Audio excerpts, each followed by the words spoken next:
Já vou pedir para você abrir a sua Bíblia ou o seu celular na palavra de Deus, no livro de Romanos.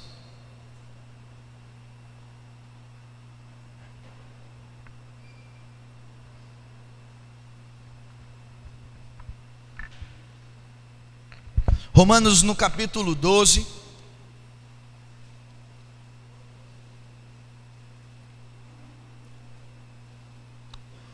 Vamos ver. Se você achou, você fala amém aí, bem forte. Amém. Quem não achou, fala, pera aí. Estou esperando, vai abrindo.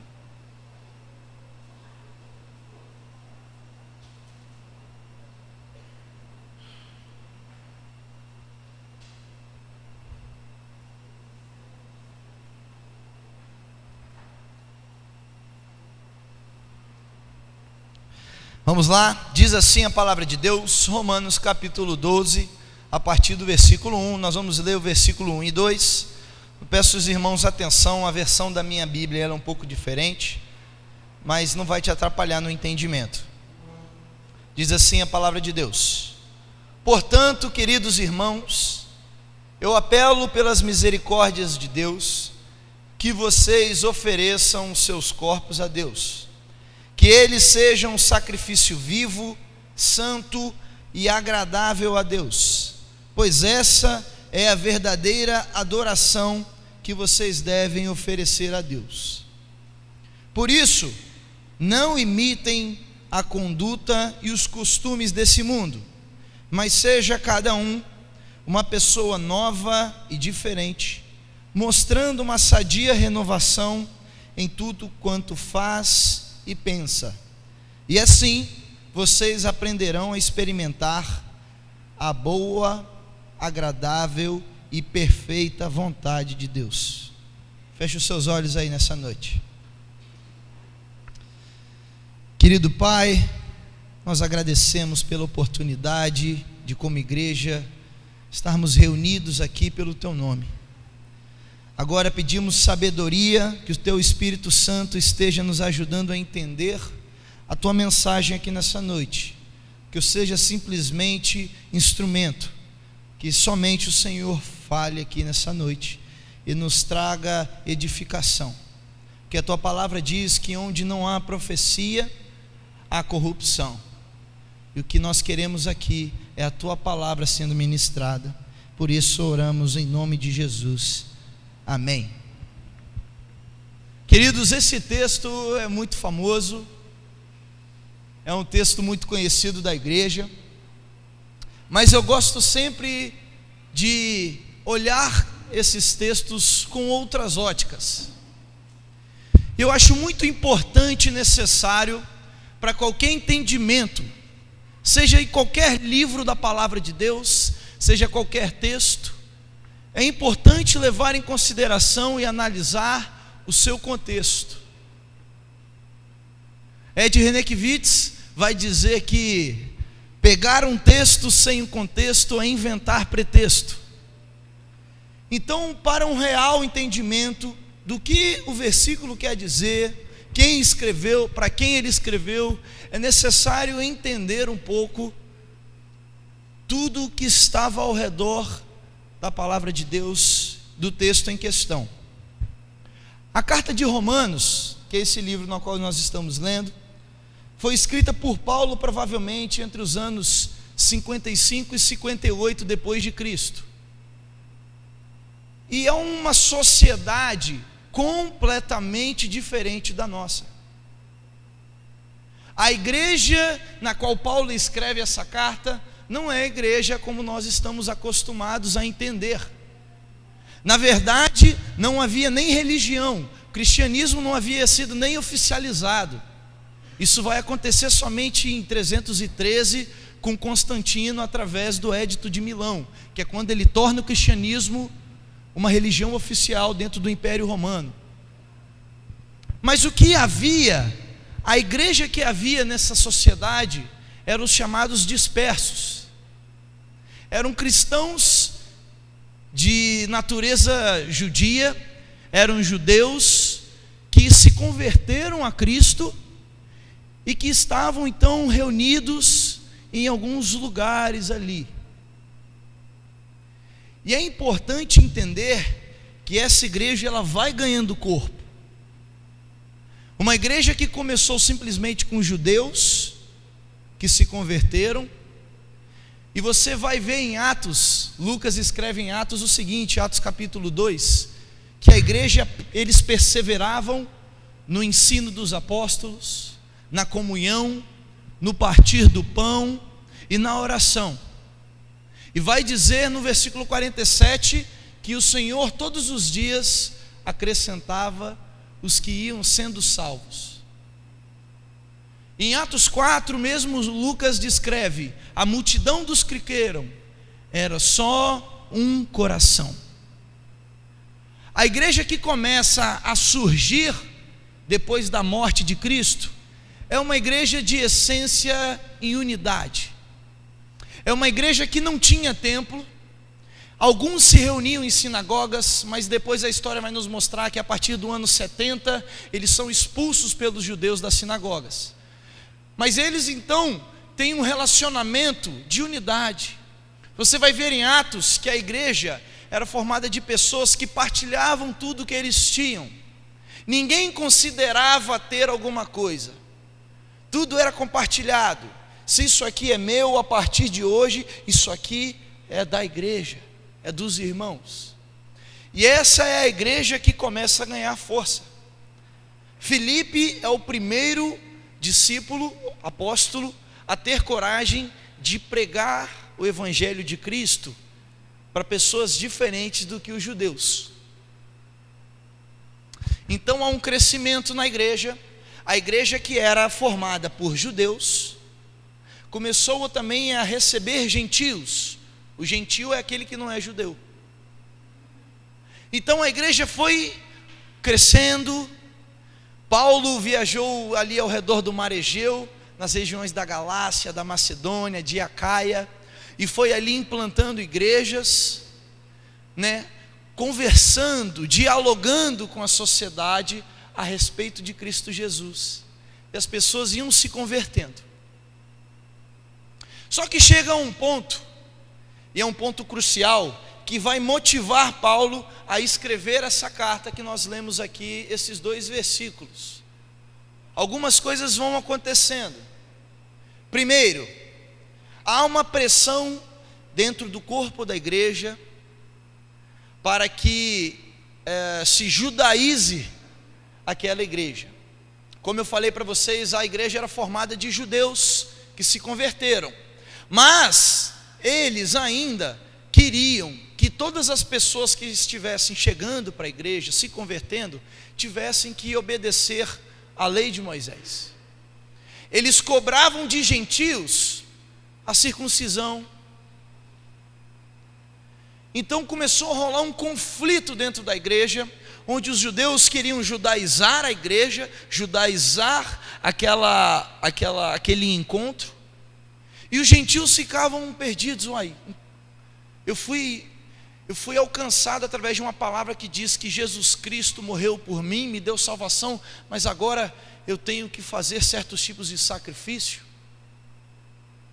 Então Paulo, percebendo esse conflito, e algo que agrava mais ainda, os judeus, com raiva de Paulo, começaram a questionar a integridade de Paulo, porque Paulo havia implantado a maioria das igrejas. Paulo era quem deu início a todo o movimento do cristianismo, principalmente na região da Ásia.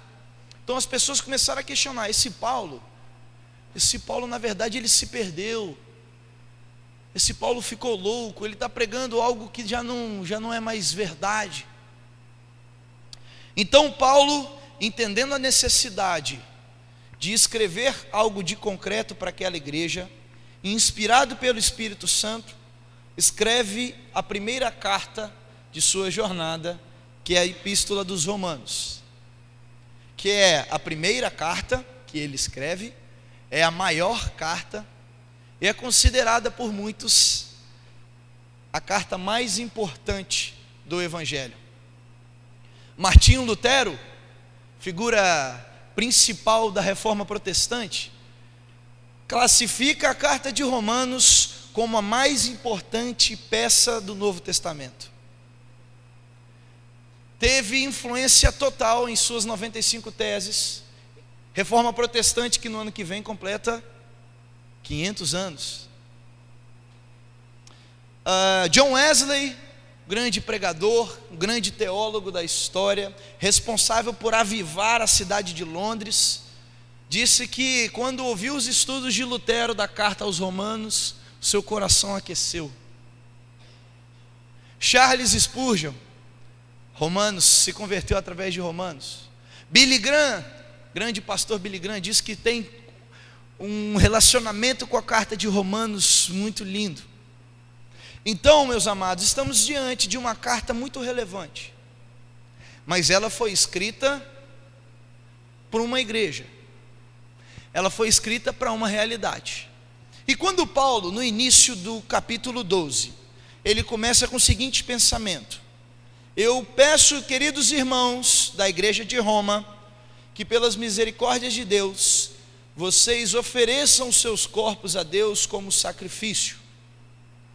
Paulo está ali fazendo um paralelo à tradição, ao sacrifício que era feito através do sacrifício de animais.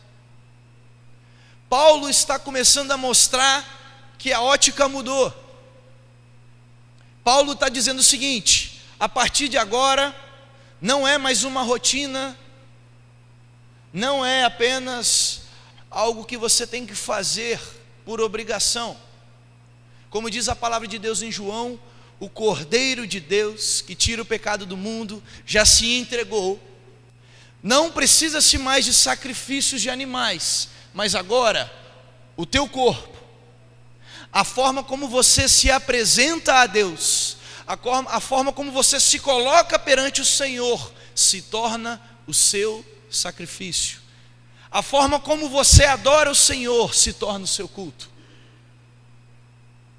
E aí ele continua o seu raciocínio, dizendo: não imitem a conduta, os costumes deste mundo, ou no sentido, não se preocupe com as pressões que vocês estão passando aí em Roma, seja as pressões de perseguição do Império Romano, as retaliações, sejam elas a pressão de judaizar a cultura, mas que vocês comecem a mostrar uma transformação, mostrar que vocês são diferentes para esse povo, através de uma mudança de mente. Mostrem que vocês têm algo em comum, através da mente de vocês. E o que mais me chama a atenção nessa carta de Paulo é que essa introdução, esses 2 versículos, ele introduz para falar de unidade. O capítulo 12, o foco do capítulo 12 é entender a igreja como corpo, como unidade, onde ele vai aqui falar sobre dons, falar se você nasceu para profetizar, profetize, se é para ensinar, ensine, se é para servir, sirva. Mas então Paulo, antes de falar de unidade, ele começa com esses 2 pontos.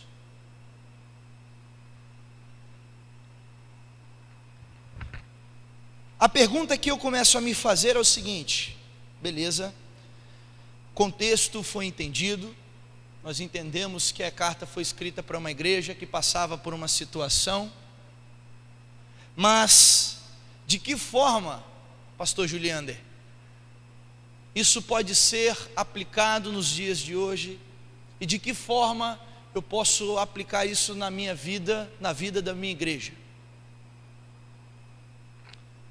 Então eu peço a você para voltar e ler comigo mais uma vez o texto de Romanos 12, versículo 1 e versículo 2. Diz o seguinte a palavra de Deus: queridos irmãos, apelo pelas misericórdias de Deus, que vocês ofereçam seus corpos a Deus,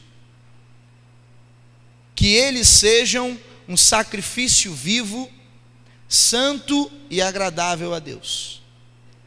pois essa é a verdadeira adoração que vocês devem oferecer a Deus. Não imitem a conduta e os costumes deste mundo, mas seja cada uma pessoa nova e diferente, mostrando uma sadia renovação em tudo quanto faz e pensa, e assim vocês aprenderão a experimentar a boa, perfeita, agradável vontade de Deus. Aplicação da palavra de Deus. Amados, há um dado muito bacana que eu quero trazer para você. Segundo o IBGE, a cada ano no nosso país abrem-se pelo menos 14 mil igrejas. Segundo o IBGE, em 2014, são 14 mil novas igrejas a cada ano. Eu acredito que esse dado já deve ter sofrido alguma alteração. 2 anos é muita coisa. Mas estima-se que são 60 milhões de cristãos no Brasil.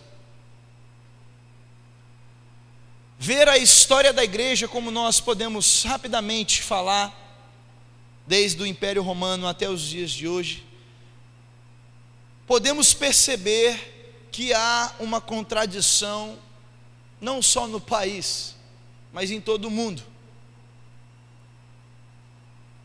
Se são 60 milhões de brasileiros que são cristãos, salvos por Cristo Jesus, deveria se influenciar mais.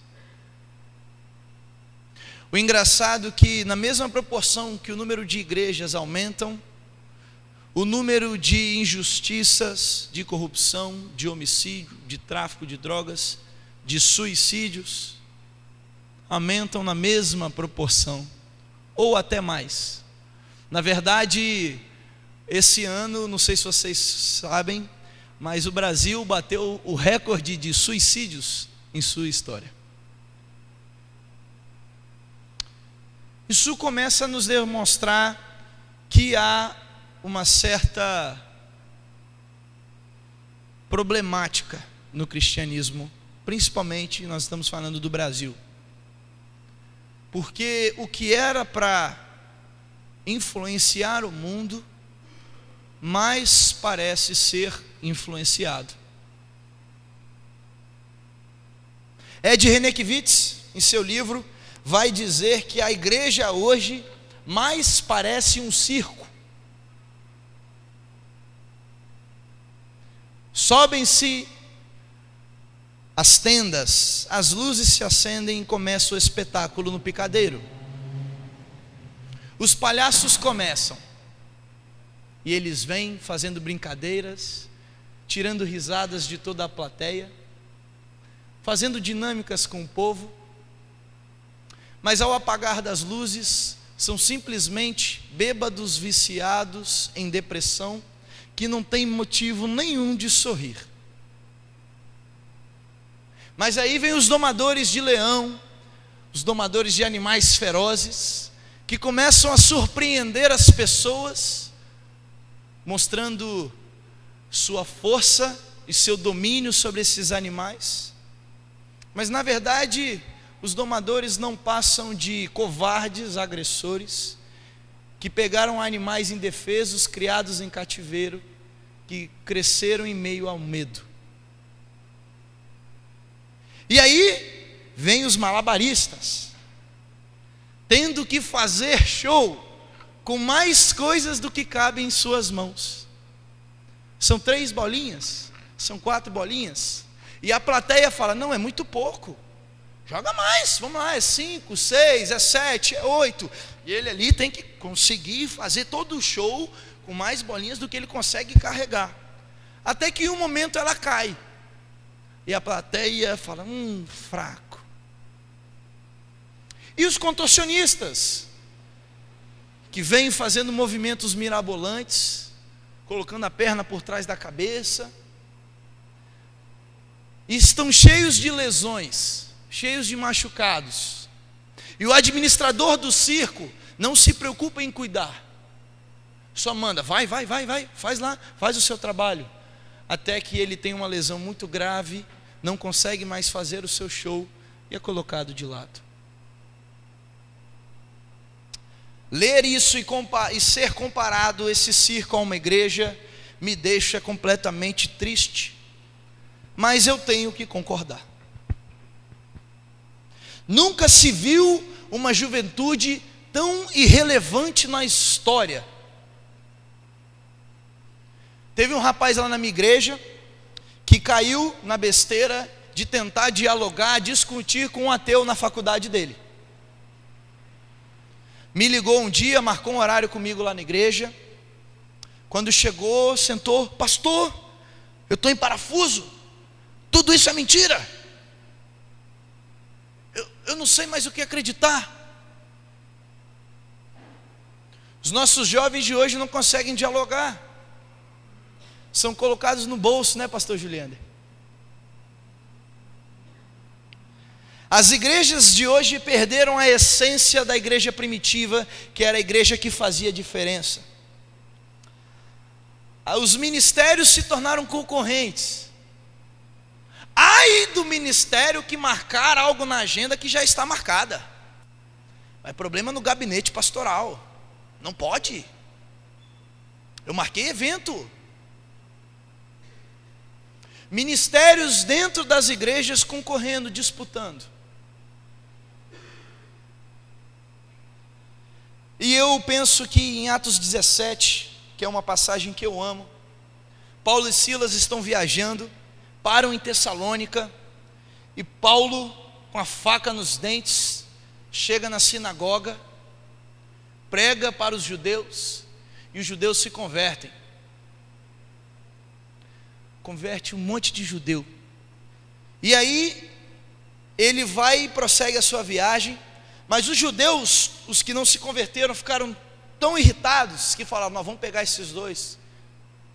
E começaram uma caça a Tessalônica para pegar Paulo e Silas. Foram à casa de Jason, porque acharam que eles estavam escondidos lá. Quando entraram na casa de Jason, não encontraram nem Paulo nem Silas, mas arrastaram Jason até os oficiais e falaram, olha só, esses homens que têm transtornado o mundo, esses homens que viraram o mundo de cabeça para baixo com essa ideologia, chegaram aqui em Tessalônica. E aí Paulo, não satisfeito em pregar em Tessalônica e fazer um alvoroço, Paulo vai para Atenas. Capítulo 17 narra isso de Atos. Paulo vai para Atenas, e eu quero que você pense na complexidade. Paulo vai para o berço da filosofia.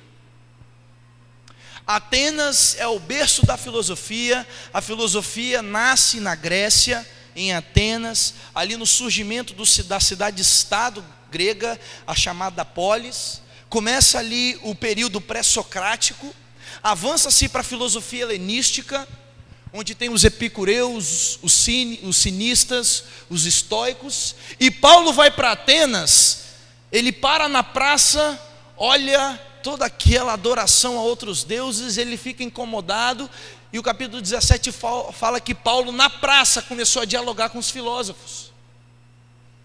Ele começou a conversar, e muitos filósofos se renderam a Cristo. Isso vai demonstrar que Paulo era um cara que tinha conhecimento da palavra. Você imagina o que é dialogar com um filósofo? Imagina o que é convencer um filósofo. Por isso que Pedro, em sua carta de 1 Pedro, ele vai falar o seguinte: ei queridos, estejam todos vocês preparados para responder a qualquer pessoa que lhes pedir a razão da esperança que há em vocês. 1 Pedro 3. É preciso estar preparado para dialogar com o mundo e ser igreja. O que Paulo está dizendo na carta de Romanos é que ser igreja não é simplesmente se reunir no domingo. Ser adorador não é sentar ou vir aqui no palco e tocar 4 notinhas. O que Paulo está querendo mostrar numa nova ótica é que o altar sou eu. O meu corpo, a forma em que eu me apresento, me coloco ao Senhor, se torna o meu culto, a minha adoração. Até porque a adoração não está ligada à música. Adoração, ela vem da palavra abodai, grega, que quer dizer escravo ou servo. O cara que vem e toca aqui no louvor se acha adorador, está errado. O tio lá do som que está lá em cima é muito mais adorador às vezes do que as pessoas que aqui estão. Porque adorar ao Senhor é uma vida de serviço, é servir, é colocar o meu corpo, é entregar o meu corpo para Ele, me enxergando como um instrumento. Essa é a ótica de Paulo. E o próprio Jesus valida isso, quando ele em Mateus 20 diz o seguinte: você que quer ser importante, relevante, grande, seja servo. Assim como o Filho do Homem não veio para ser servido, mas veio para servir. O apóstolo Paulo conclui em Filipenses: e tende vós o mesmo sentimento que houve em Cristo Jesus, que mesmo sendo da forma de Deus, não usurpou o ser como Deus, mas esvaziou-se a si mesmo, tomando a forma de servo. A ótica do cristianismo é a ótica de servidão. E por isso a igreja de Atos era uma igreja relevante, porque os irmãos entenderam que eles tinham que servir uns aos outros. Estamos passando por igrejas que não são saudáveis mais. Deus tem nos levado a alguns lugares com o meu ministério, e eu tenho visto que as pessoas perderam a essência. As pessoas estão achando que a placa é o ápice do cristianismo. Igrejas da mesma rua, do mesmo bairro, não apoiam os eventos uma das outras. Porque às vezes há uma preocupação do pastor: não, por que eu vou falar que na igreja aqui do lado está tendo um congresso? Os meus irmãozinhos vão para lá, o meu culto vai ficar vazio. É entender que o reino de Deus é muito maior que a placa, muito maior que a denominação. O reino de Deus, ele pressupõe tudo isso. O reino de Deus, como foi anunciado por João Batista, na primeira vez que ele usa a expressão Vassilia tu oranon, que quer dizer o reino de Deus, o domínio de Deus, é justamente isso, o domínio total, entrega. Eu me enxergo apenas como instrumento, como diz Karl Barth na conferência de Brandeburgo em 32, quando ele institui o pensamento da Missio Dei.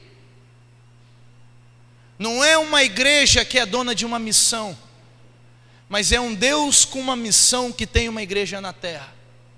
E ele gostaria muito que essa igreja se colocasse como servos. É por isso que as igrejas hoje não são mais relevantes, não fazem mais diferença para as pessoas, porque estão preocupadas em eventos, em cultos, e menos preocupadas em olho no olho.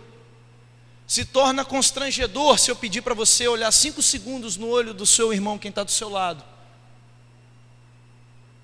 porque você tem vergonha, porque o WhatsApp te ajudou somente a se comunicar com as mãos. É difícil construir um cristianismo onde as pessoas são presas por isso, por religiosidade. Eu gosto muito da frase do Billy Graham. Billy Graham diz o seguinte: a Bíblia não ordena que pecadores venham à igreja. A Bíblia ordena que a igreja saia em busca de adoradores. O culto não é o evento principal. O culto é um lugar onde você vem, você serve ao Senhor, você serve ao seu próximo, você recebe uma palavra de Deus para edificar a sua vida, para aumentar o seu conhecimento, para quando você sair, você estar apto para resgatar as pessoas. É isso que Paulo quer dizer com a carta de Romanos para nós hoje.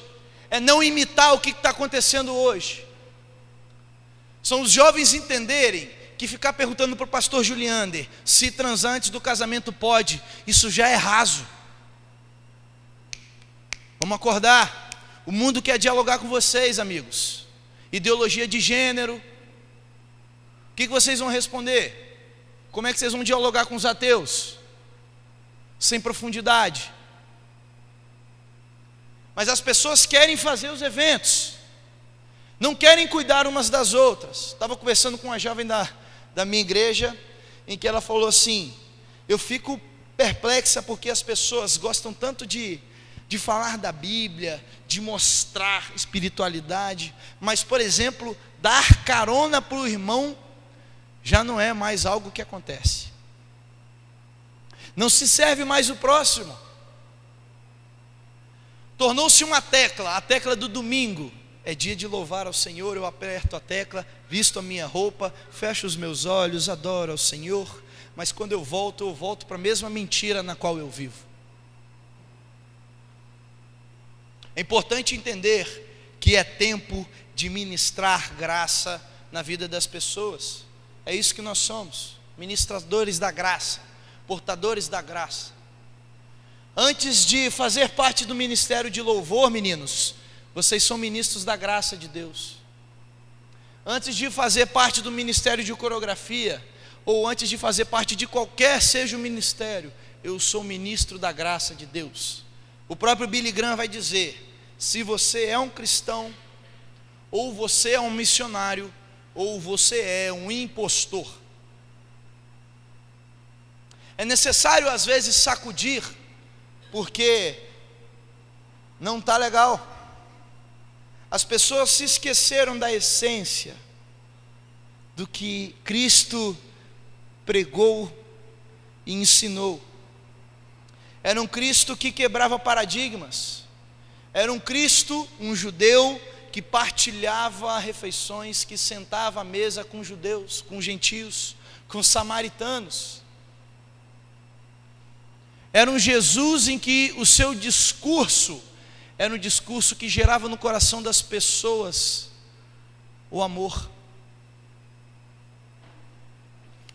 E o pior de tudo, pastor Juliander, é que quando as pessoas não enxergam com essa ótica, em que eu sou apenas um instrumento, eu sou apenas um servo, eu estou aqui para servir simplesmente, as pessoas começam a fazer aquilo que elas acham correto. As pessoas começam a caminhar com as suas próprias pernas e começam a fazer aquilo que muitas vezes Deus não pediu.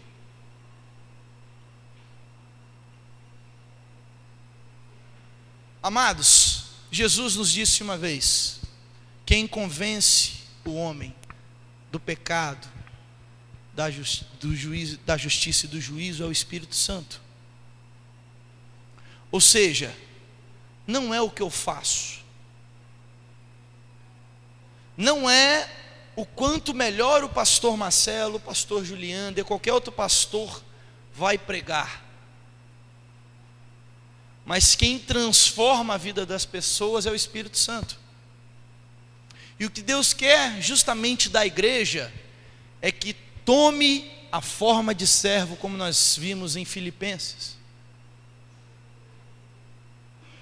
A ótica mudou, é a ótica do serviço, onde eu não entendo o que eu faço é importante, mas eu simplesmente estou servindo ao meu Deus e servindo a minha igreja.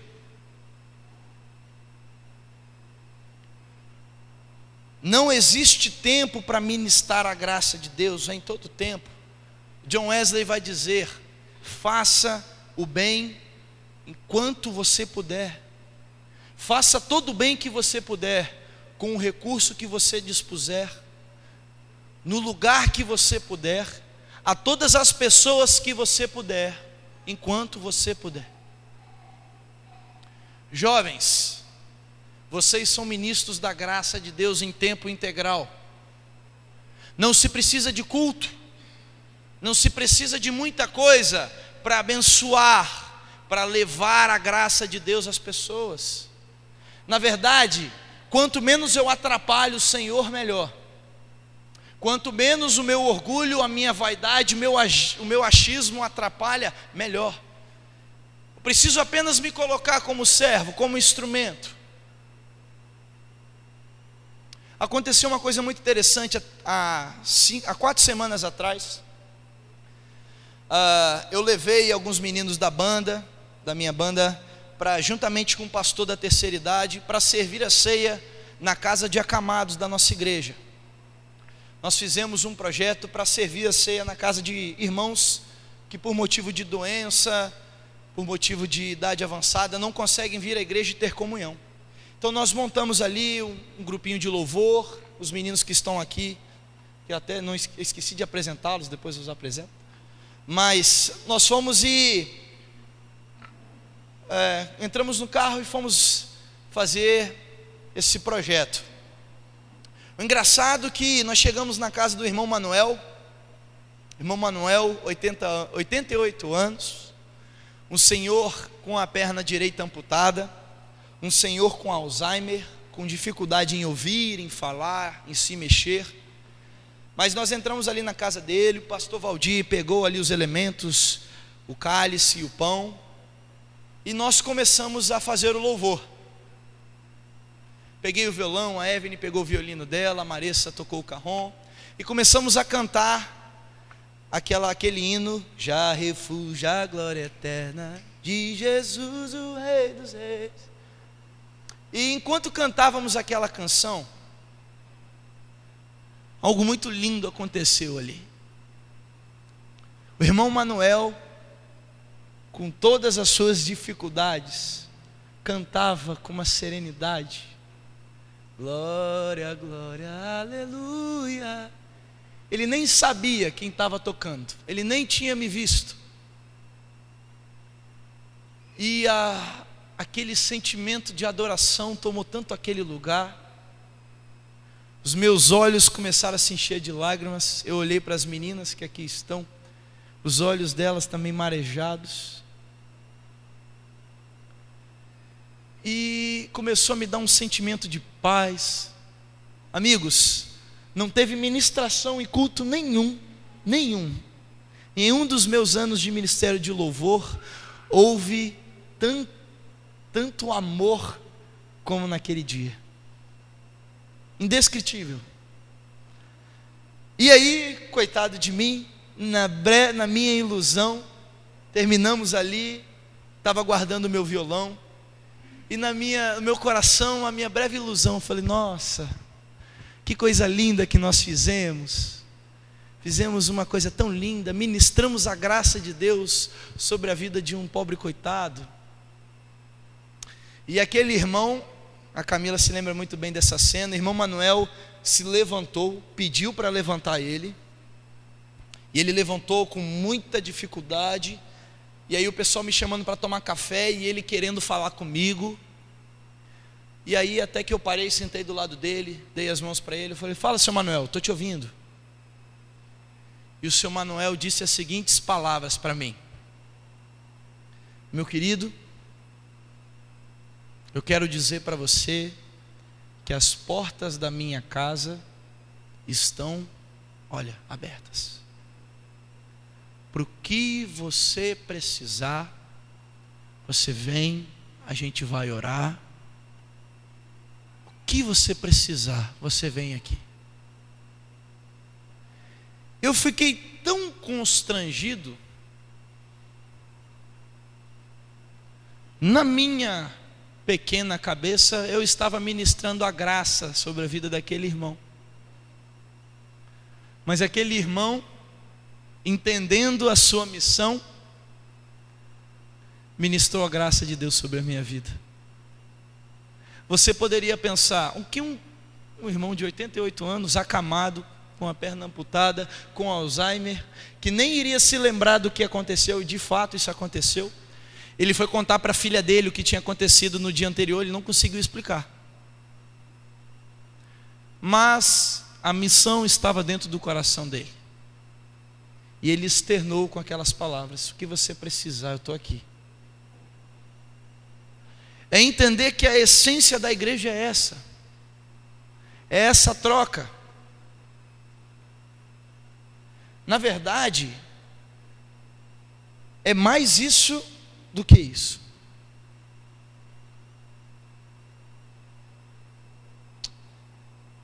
Tem uma história muito linda que eu queria contar para terminar aqui nessa noite o nosso diálogo. Eu estava trabalhando para o Ministério Infantil na minha antiga igreja, na IABV, em Jardim da Penha. E eu sempre costumava fazer o louvor com as crianças, às vezes levar a palavra. E num domingo em especial, não era a minha escala, né? E eu estava dentro do templo, ouvindo a mensagem do meu pastor Brito. E eu me lembro que eu sentado, veio a senhora com um colete branco do Ministério Infantil e me futucou. Aí eu olhei para o lado e na hora eu falei, pronto, alguém faltou lá no culto infantil, sobrou para mim. Ela veio, Alessio, algumas pessoas faltaram, a gente precisa de ajuda, será que você pode ir lá conduzir o louvor para as crianças? Aí eu, não, tá bom.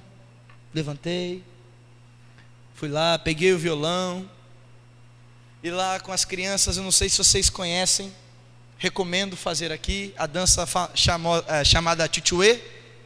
Vocês conhecem o Tchutchuê? O pastor Juliano depois vai ensinar como é que faz o Tchutchuê. E as crianças, elas são apaixonadas. Eu lembro que eu entrava com o violão, tchutchuê, tchutchuê, tchutchuê, tchutchuê, tchutchuê. Eu falei, não gente, eu não aguento mais esse negócio de tchutchuê. Tchutchuê, tio, tchutchuê. Tá bom, peguei o violão, fiz o tchutchuê. Uma notinha, é um lá maior, que fica se repetindo. Tchan, tchan, tchan, tchan, tchan. E vai fazendo a dança, as crianças fazem aquela festa. E aí eu lembro que havia uma menina que ela estava reclamando demais, não queria ficar no culto, e estava uma confusão, ela queria ir para o colo da avó, queria voltar para o culto dos maiores, não queria ficar.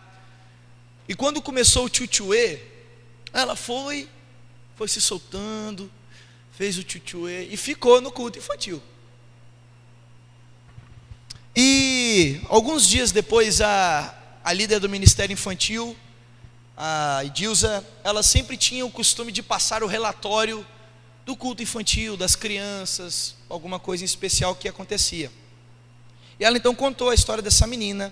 Falou assim, olha Alessio, a Júlia, que é uma menina que vem aí algumas vezes, ela tem uma dificuldade enorme de ficar, porque os pais dela não são convertidos, na verdade os pais dela odeiam a igreja, ela tem que vir com a avó, só que os pais moram em Itapuã, a avó mora em Jardim da Penha, e para ela vir ao culto, eles têm que levar ela para a casa da avó, voltar e depois buscar, então é difícil e tal, mas a menina domingo agora adorou.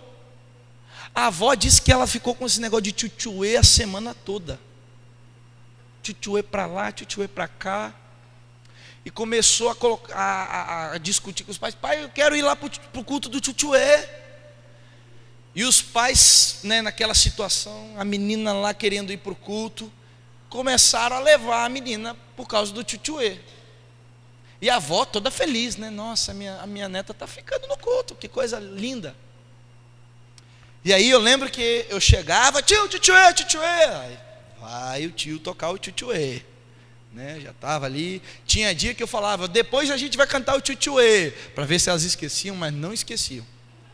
E quando eu esqueci, criança é um troço sério. E quando eu não cantava, no corredor da igreja, elas me paravam. Ó, você não cantou o tchutchuê. Domingo que vem vai ser 2 vezes tchutchuê. Desse jeito. Mas então, meus amados, a Júlia, por conta desse contato, ela ficou amiga das crianças, começou a fazer parte de fato do ministério infantil, a frequentar, e começou a participar do coro infantil. E aí tivemos uma cantata do coro infantil lá na IABV, que foi linda, cantata sobre a Arca de Noé, com bonecos, uma coisa mais linda de Deus, um espetáculo. E a Júlia cantou, e a Júlia ficou enchendo, né, paciência dos pais para ir lá ver ela cantar. E aí, naquela noite, sem pregação, o pastor Brito não pregou, foi a cantata, o culto, ele só fez uma oração. Naquela noite, os pais da Júlia aceitaram a Jesus. Aí, por que eu conto essa história? Por mais que eu tenha falado muita coisa, e muita coisa que às vezes você não entendeu. Falei de Lutero, falei de Reforma Protestante, falei de filosofia. Mas eu gostaria que você prestasse atenção no princípio. O reino de Deus, ele tem que ser espalhado como servos. Na verdade, o trabalho todo é de Deus. Quando eu simplesmente entendo que a minha função como igreja é ser apenas um instrumento, e aí eu começo a perceber que esse é o certo. Na minha cabeça, eu estava fazendo, Adriano, uma musiquinha simples, no Lá maior, sem dificuldade, fazendo uma coisa muitas vezes que eu achava irrelevante. Eu tratava com tanta normalidade, na minha pobre cabeça, na minha pobre mentalidade. Mas o que na verdade aquilo era instrumento de Deus. E aí você pode pensar o seguinte: mas aquela criança, ela é tão simples, ela é tão pequena, ela não tem, mas ela também é instrumento de Deus. Enquanto eu acho que é simplesmente uma musiquinha, um tchutchuê, enquanto a gente simplesmente acha que é um coro infantil, que são crianças dançando, não é só isso. Quem faz o trabalho é Deus. Eu simplesmente tenho que ter a preocupação de me colocar como instrumento, de assumir, de tomar a forma de servo, e levar isso com muito entendimento, como o nosso amigo Paulo disse, mostrar a transformação através da mente. É tempo de transtornar o mundo com a nossa mente, com o nosso diálogo, com o nosso amor externado ao próximo. Se não for assim, vão ser sempre 14 mil igrejas abrindo todos os anos e mais gente perecendo. A ótica precisa mudar. O sacrifício sou eu, o culto ao Senhor sou eu, mas eu sou o instrumento escolhido para simplesmente levar amor e ministrar graça na vida das pessoas. Meu amigo do teclado, você podia fazer um fundinho aqui para a gente? Eu sou muito objetivo, vou pedir para você fechar os seus olhos. Vou te dar um minuto para você orar, pedir ao Espírito Santo que ministre ao seu coração aquilo que Ele quer que fique, aquilo que Ele vai trabalhar.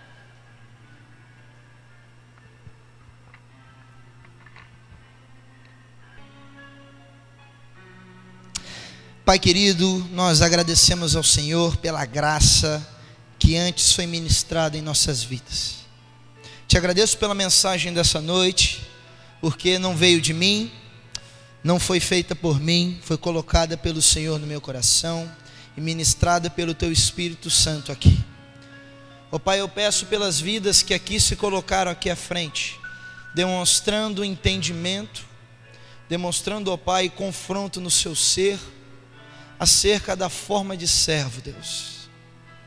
O que eu peço nessa noite é que, em especial, na vida de cada irmão, que o Teu Espírito esteja ministrando, confirmando essa palavra, e que, ó Deus, eles possam tomar a forma de servos, seguindo o Senhor da forma pura e simples, como o Senhor nos disse na Tua palavra. Ó Deus, dê capacidade para cada um deles, dê sabedoria, discernimento, para que haja não somente entendimento, mas aplicação em suas vidas. Que eles sejam servos e instrumentos nas mãos do Senhor, para transformar e salvar a vida de muitos. Eu te agradeço em nome de Cristo Jesus. Amém.